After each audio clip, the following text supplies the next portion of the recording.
Hello student, welcome to my channel. आज मैं आपको बताऊंगी एंगल बिटवीन टू लाइंस। आज बच्चों हम दो रेखाओं के बीच कोण निकालना सीखेंगे। उसका फॉर्मूला बेटा ये होता है। हम बेटा tan थीटा के फॉर्मूले से इन दोनों रेखाओं के बीच कोण निकालेंगे। अब बेटा यहाँ M1 और M2 क्या है?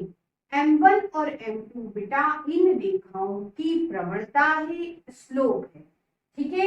अब सबसे पहले ओरिजिन से, मूल बिंदु से जाने वाली रेखा क्या होती है उसकी बात करते हैं। बेटा वो होती है y equal to mx plus c। ये होती है। हम बेटा इस लाइन से इसका और इसका कंपैरिजन करके स्लोप पता करेंगे दोनों लाइन का। चलिए देखिए, सबसे पहले पहली लाइन से इसका कंपैरिजन करते हैं। तो बेटा x का कोफिशिएंट यहाँ पे 3 है, यहाँ x का कोफिशिएंट m है, तो m इक्वल टू 3। ये एक रेखा है, इसके स्लोप को बेटा m1 से बताते हैं। ठीक है। अब इससे कंपैरिजन करना है तो पहले इसको हम सही कर लेते हैं। ये देखिए 3y, ये माइनस का x है, उधर गया प्लस का हो गया। ये माइनस का 9 है, उधर गया प्लस का हो गया। ठीक है। हमें बेटा y चाहिए। 3 को बच्चों डिवाइड में डालेंगे, यहाँ डिवाइड में चला गया और बेटा इसके साथ भी डिवाइड में चला गया। अब कंपैरिजन करते हैं कि इस लाइन का स्लोप क्या होगा, प्रवणता क्या होगी। देखिए यहाँ y लिखा है, यहाँ y है, यहाँ x का कोफिशिएंट m है, तो यहाँ x का कोफिशिएंट बेटा 1/3 है। स्लोप पता चल गया, m इक्वल टू 1/3। इसके स्लोप को मैंने m1 से बताया था बेटा, इसके स्लोप को m2 से बताया। अब बेटा दोनों लाइनों के बीच हमें एंगल चाहिए, तो फॉर्मूला कौन सा लगेगा? tan theta. m1 बेटा 3 है, माइनस m2 बेटा 1/3 है, फिर 1 प्लस m1 3, m2 बेटा 1/3, 3 से 3 कैंसल, यहाँ एलसीएम निकालेंगे, रफ में कर लेते हैं इसको। 3 माइनस 1/3, एलसीएम निकालोगे 3 आएगा। 3 में 3 का मल्टीप्लाई 9, ये माइनस 1 में 1 का मल्टीप्लाई 1। सिंपल तरीके से सॉल्व कर दिया। जैसे आप एलसीएम निकालते हो बिल्कुल वैसे ही ये भी निकला है, कंफ्यूज नहीं होना। 9 में से 1 गए बेटा 8, ये अपॉन 3। इसका सॉल्यूशन बेटा 8/3 है, यहाँ लिख देते हैं। तो ये tan थीटा इक्वल टू 8/3 और नीचे क्या होगा बेटा 1 प्लस 1 2, tan थीटा 8/3। आप ध्यान दो कितने अपॉन है, कितने अपॉन है बेटा? 2 अपॉन है। तो बेटा इस 3 का 2 में क्या हो जाता है? मल्टीप्लाई। 3 का बेटा 2 में हो गया मल्टीप्लाई। 2 के टेबल से कैंसिल करो, tan थीटा इक्वल टू 4/3। हमें बेटा थीटा की वैल्यू चाहिए। थीटा क्या होगा? tan inverse 4/3। इस तरह से बेटा हम दो रेखाओं के बीच कोण ज्ञात करते हैं। अब बच्चों आपको इस क्वेश्चन में कहा है दो लाइन है, ये एक दूसरे को इंटरसेक्ट कर रही हैं। दो रेखाएं हैं, एक दूसरे को प्रतिच्छेद कर रही हैं। आपसे कहा है इनका इंटरसेक्ट पॉइंट क्या होगा, प्रतिच्छेदन बिंदु क्या होगा। साथ में बेटा इनके बीच एंगल भी पूछा है। सबसे पहले इंटरसेक्ट पॉइंट निकालते हैं। पहली इक्वेशन को 1 और दूसरी को बेटा 2 माना। हम बेटा सब्स्टिट्यूशन मेथड से x और y की वैल्यू निकालते हैं। दूसरी इक्वेशन ले लो, x plus 2y minus 9 equal to 0। ये इक्वेशन 2। इस इक्वेशन से बेटा x की वैल्यू निकालते हैं। ये x, ये माइनस का 9 है, दूसरी तरफ गया प्लस का हो गया। ये प्लस का 2y है, दूसरी तरफ गया माइनस का हो गया। हमने x की वैल्यू निकाली, इसे इक्वेशन 3 मान लिया। अब बेटा इस x की वैल्यू को इक्वेशन 1 में पुट कर देते हैं। तो बाय इक्वेशन 1 ये 3x plus y minus 7 equal to 0 equation 1 लिखी। इसमें बेटा ये x की वैल्यू पुट करेंगे। ये 3x की जगह बेटा 9 minus 2y plus y minus 7 equal to 0।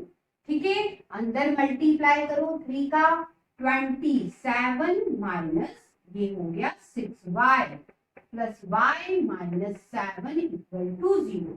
ठीक है, अब 27 में से 7 घटाओगे 20, ये माइनस का 6y, ये प्लस का 1y घट गया, माइनस का 5y इक्वल टू 0। ये माइनस का 5y है, उधर जाएगा प्लस का हो जाएगा। 5 को डिवाइड में डालो, y की वैल्यू बेटा 4 मिली। अब हमें x की वैल्यू चाहिए, इक्वेशन 3 में वैल्यू डालना। बाय इक्वेशन 3 ये x 9 माइनस 2 बेटा y की जगह यहां से 4 लिखा, 9 माइनस 8 कितना होगा 1। इस तरह से बेटा दोनों लाइनें जिस पॉइंट पे इंटरसेक्ट कर रही हैं वो पॉइंट क्या हो गए, वह हो गए बेटा आपके 1, 4। अब बच्चों हम इन दोनों लाइनों के बीच एंगल निकालेंगे। ये बेटा स्टैंडर्ड फॉर्म है लाइन का।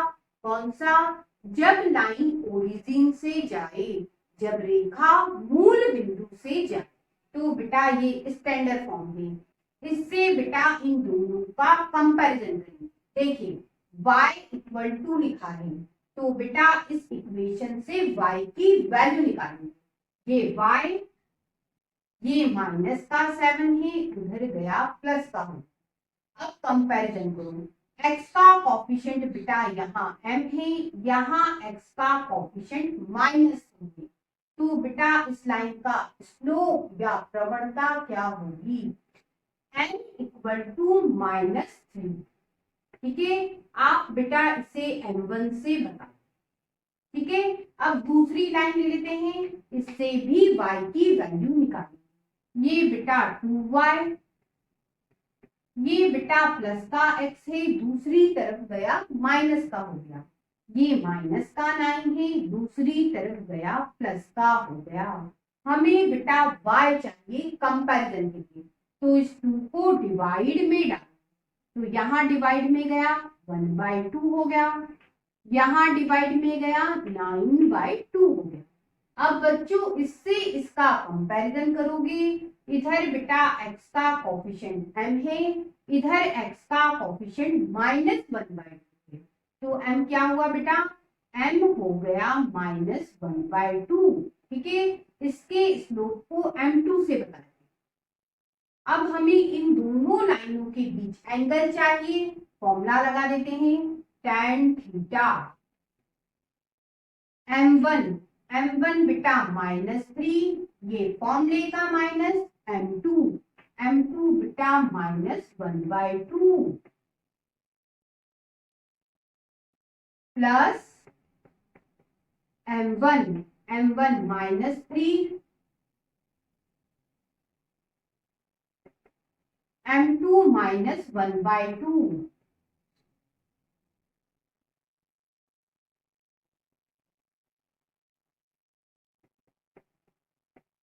अब इसे हम रफ में सॉल्व कर लेते हैं। ये माइनस प्लस हो जाएगा, -3 प्लस 1/2 हो जाएगा। ये -3 प्लस 1/2, एलसीएम ले लेते हैं सिंपल तरीके से।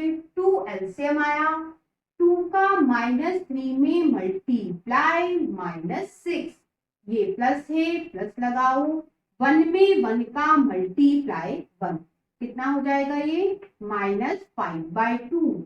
तो बेटा ऊपर वाले का सॉल्यूशन -5/2। अब नीचे वाले को सॉल्व करेंगे। ये 1 है तो 1 लिखा, ये प्लस प्लस लगाया, माइनस माइनस प्लस हो गया, क्या बचेगा बेटा 3/2। अब इसका एलसीएम लेते हैं, 2 एलसीएम आएगा, 2 में 1 का मल्टीप्लाई 2, ये प्लस 1 में 3 का मल्टीप्लाई 3, कितना होगा बेटा ये 5/2। लिख देते हैं 5/2।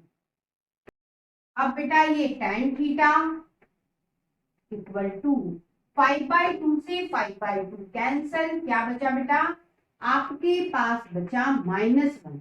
आप इसको +1 लिख सकते हैं, tan थीटा इक्वल टू हो गया 1। ये tan थीटा, इस 1 को बेटा tan 45 लिख सकते हो, क्यों? क्योंकि tan 45 1 होता है। अब बेटा ध्यान दो, कंपैरिजन करके देखो एंगल कितना बना, थीटा इक्वल टू 45 डिग्री। इस तरह से बेटा दोनों लाइनों के बीच एंगल कितना निकला 45 डिग्री।